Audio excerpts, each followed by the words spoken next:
Hello, one, and welcome to episode 14 of Acquisitions Incorporated Dungeons & Dragon. I am Noble, and I play as Bulgan. And I am Zydrate. I play as Aura. And we shall run down what happened in the last episode for those who don't feel like sitting through the entire of the recording. So, I'll start up with, we first head up to the mansion and take a look around. We find nothing to the east and west sides, the west side being the road we took up initially. And I guess at that point, I should go over to you.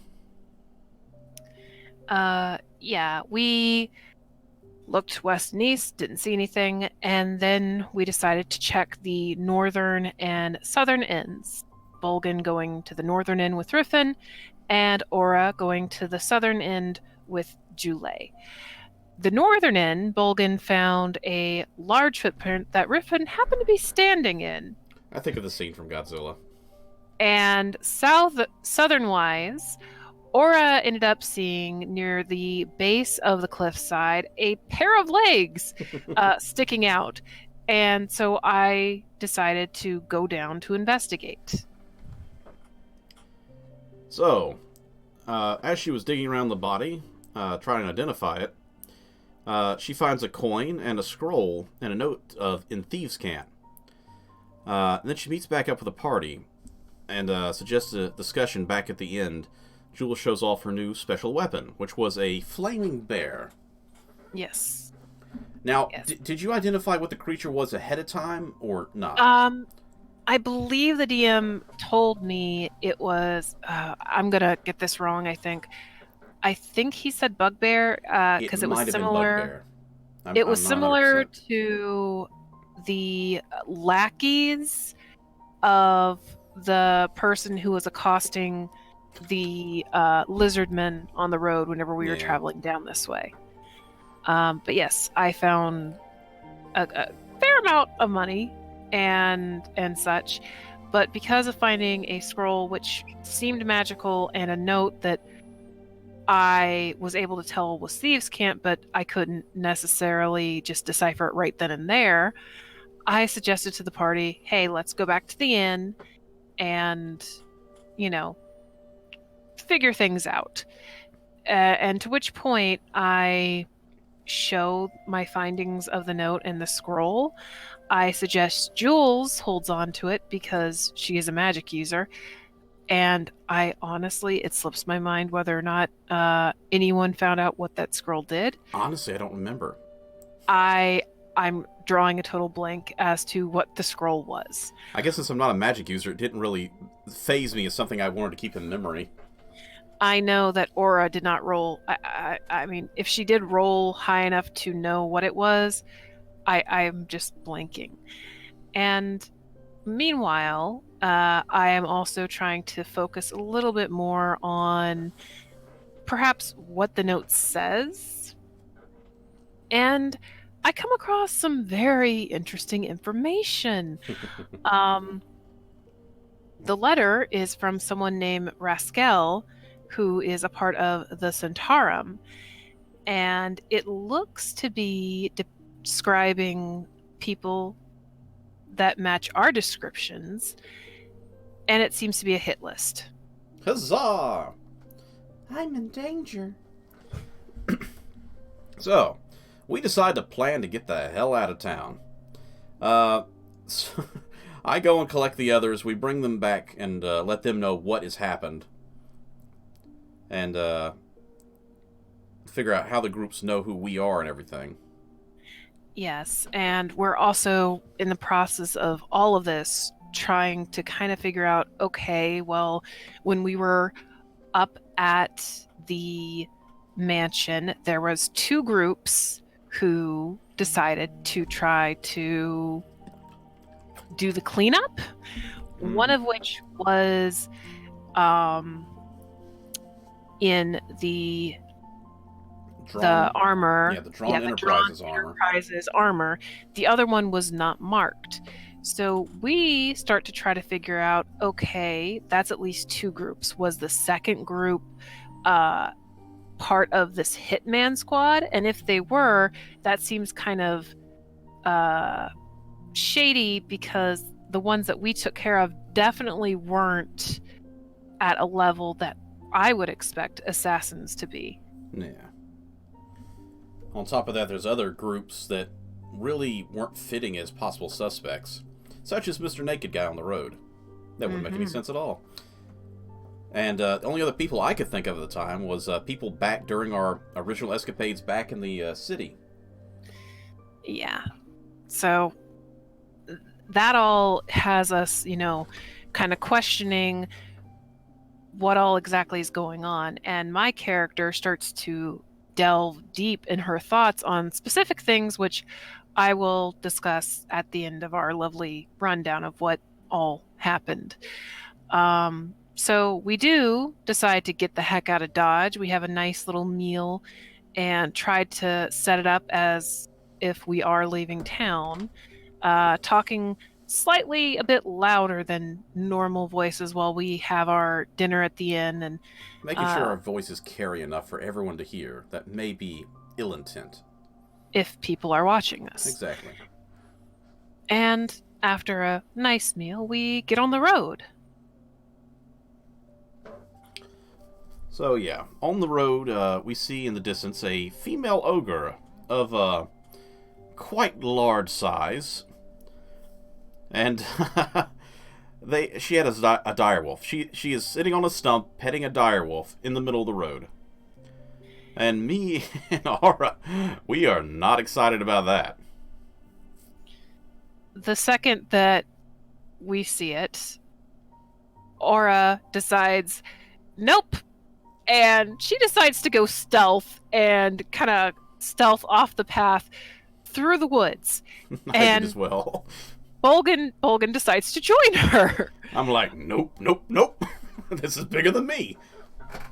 Riffin chooses not to stealth. I'm sure there's reasons for that. Aura has no idea why. And Jules just doesn't succeed in her stealth, rolling a natural 1. That is definitely the opposite of stealth at that point. Jules might have been banging pans together. I'm stealthing! Yes, so me and Bolgan are stealthing our way through the woods while Riffin and Jules decide to just walk up and try to strike up conversation with the ogre. And they find out some very interesting information, such as that there was this person, a smaller person, which I forget if she actually specified, which race, if it was like dwarf or gnomish or whatever. I know she said somebody in that she called Golden One because of their robes. That they told her to destroy the mansion, that no one was living there currently, to watch the path and cause trouble for people that were coming and going, and to kill us. Apparently that was also a thing that she was told to do. Everybody wants us dead for some reason. Apparently she also lived in town at some point, but now doesn't, and has 2 direwolves, the second one popping out from hiding, and Riffin and Jules seeing this, me and Bolgan being none the wiser. Still sneaking off into the sunset. But we do come to the decision that if we hear any scuffle or fighting, that we might go back to help. If we don't suddenly hear a sudden silence, then we turn and walk away still. It's like, yeah, they're dead. Keep going. But yeah. Riff and 11. Jules decided to camp near the ogre, of all things. I'd be kind of worried she'd roll over and crush us. Oh, she's also a lady ogre. I forgot to mention that. I'm like, we have the biggest boobs. Anyway. So then Larry shows up, of all people, alive and well, and he gave info. Yes, and he is surprised to see our party members that he saw there alive, but he was happy. Apparently, the ogre's name sounds something like Susie or Susan. I did not write down the actual name of or how it was spelled, but I knew it sounded very similar to like Susan. Maybe it's Souza. I'm not sure. The threat of the ogre to the town that Larry told Bolgan and Aura about apparently was a lie. Someone named Ditch is a person of interest. They're in charge of all the junk that's been happening. And she apparently likes killing. Yes. Larry warns Riffin and Jules that we should not confront her or try to fight her. Because I guess she's just that powerful. To me, that makes it sound like she's even more dangerous than the ogre. And I'm not sure if we came to this conclusion or if it was stated actually during the game that she is the shorty, I think Riffin's the one who figured it out, but I'm not sure if he figured it out in character or Galdor, that is, figured it out. One or the other. She was the short priestess in the new church, we think, ? Yeah, so Bolgan and Aura have made quite a good bit of headway in the possibility of death. And we sit around and play cards and waiting to hear from the party. Mainly because we never came up with a meeting place, and we never decided we were going to go back due to ogre issues. I'm actually really surprised we didn't get found out by the wolf. Yeah, our stealths were just that freaking good. Because I think I had like a 22 or 23, and you had like one below me, so... Mm-hmm. Yeah. But while we're playing cards and just talking, generally about our plans, Aura decides, you know what? I'm going to try to look at that letter again. Maybe there's something I missed. Thieves' cant can sometimes be a little bit tricky to decipher. And, I'm not sure about this particular dialect or whatever, what have you, with the Thieves' cant down south. That's a hillbilly Thieves' cant. Guy pred mouth. Anyway, so I try to look at it again, and I see that it's addressed to the dwarven woman, Sharma, who runs the Lion Shield. And I'm starting to get some weird vibes off of not only this letter, but just in general. It's like, well, if someone would have potentially been coming for us, would they have come for us already?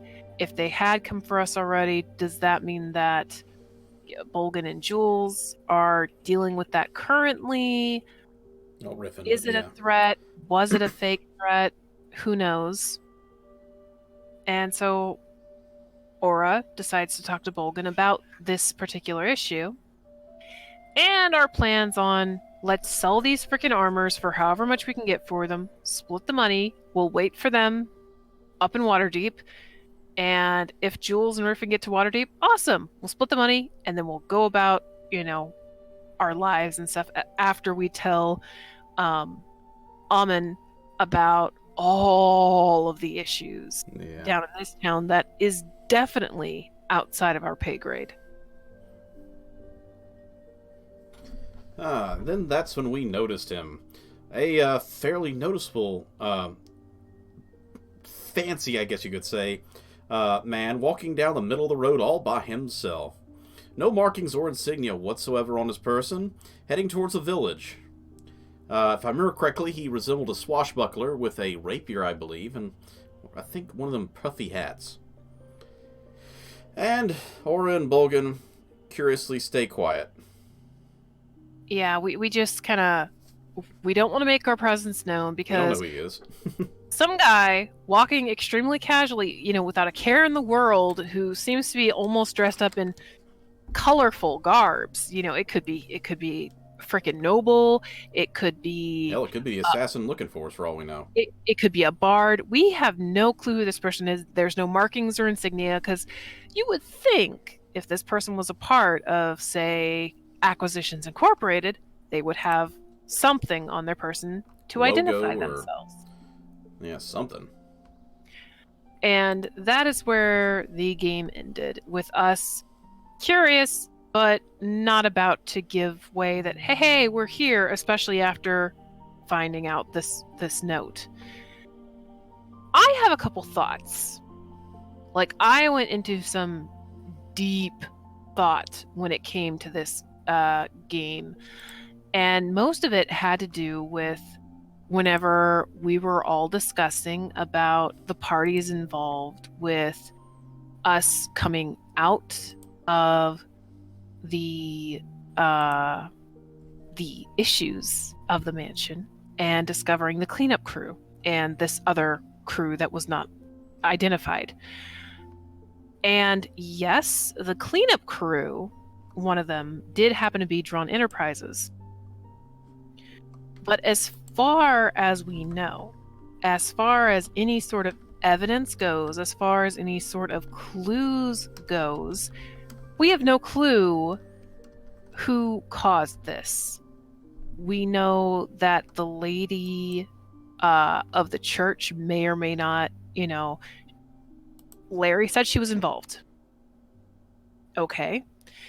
Just because the church was built up by Drawn Enterprises doesn't mean this lady is involved with Drawn Enterprises. Just because Drawn Enterprises happened to be a part of the cleanup crew doesn't mean they were involved in the destruction of the mansion. We have no correlation between the destruction of the mansion and Drawn Enterprises doing it.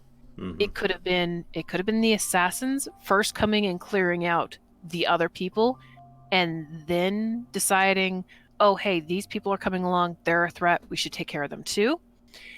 It could be, like, that's the only thing I'm thinking of, is the assassin people.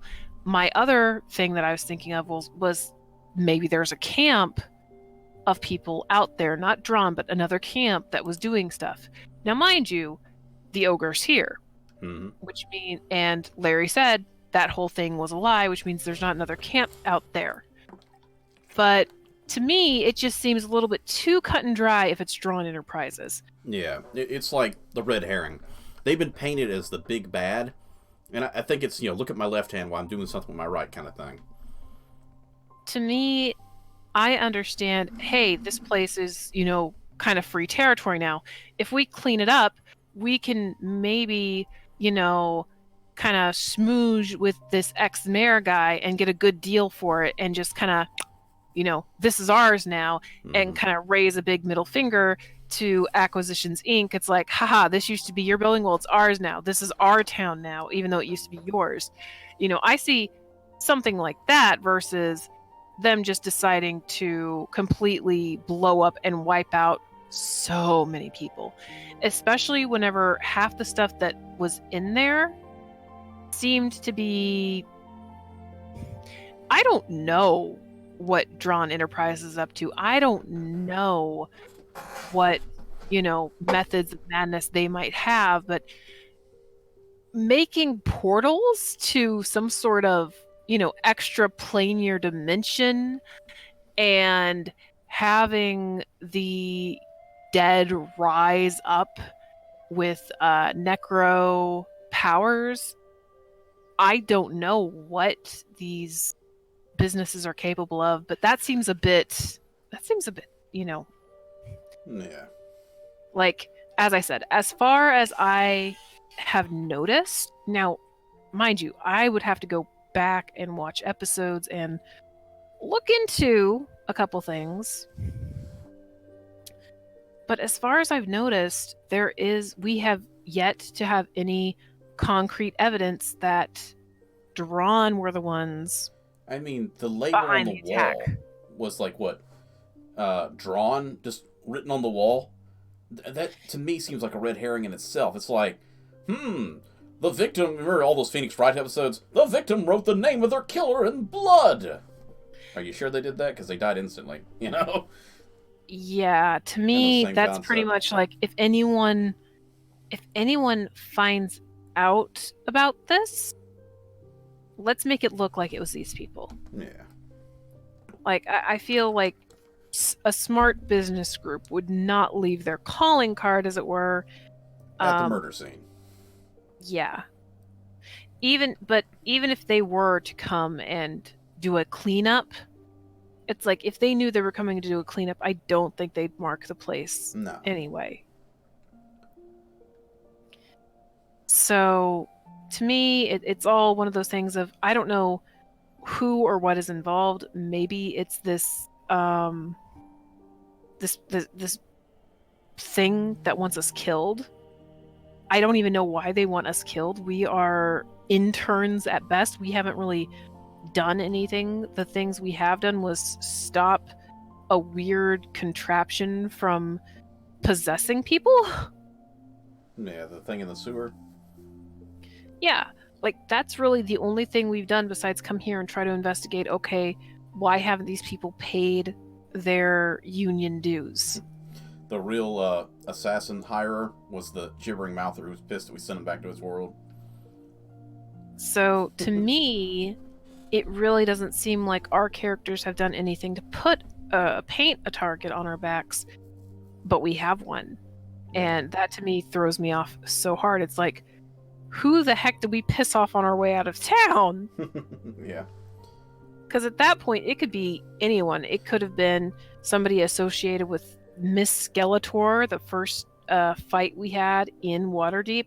True. It could have been perhaps related to those girls who were trying to recruit the old man, though the girls, as far as I can remember, didn't see us. The old man did, and he talked riddles to us. Now, I had a theory that it might have been the Assassin's Guild when we went in there and the feather thing, and maybe we pissed them off, and they're like, listen, we gotta get rid of these guys. They were snooping around our shop. And I was like, it's an idea. It's not maybe a strong one, but it's an idea at least. I mean, to be fair, like, yes and no. That seems far-fetched in and of itself. That's why I said it's not a strong one. I did try to talk Thieves' Cant to the guy, and there was no reaction. That's the other thing. I tried to talk Thieves' Cant to Sharma, and there was no reaction. That's true, and the note was in Thieves' Cant, so... Yes. So, it could be that she is involved in it. It could be that... she had a good poker face. Or it could be that she isn't involved in it, and this whole letter thing is fake as heck to get us to go out of town, to get us to be killed by the ogre. Mm-hmm. Run us on the same road the ogre's waiting on. Exactly. Because there's only one way out of town. So, all in all, the episode was... Oh, something we forgot. The buried bugbear. Apparently that's the tunnel that collapsed while we were in it like 4 episodes ago. Yeah. Yeah, the tunnel that we sent Larry out of, and then we came back and found it collapsed after fighting the gibbering mouther. Apparently that was the tunnel that the bugbear was going through, so... Not sure how it happened, but apparently it collapsed with the bugbear in it. Yeah. So, as far as, like,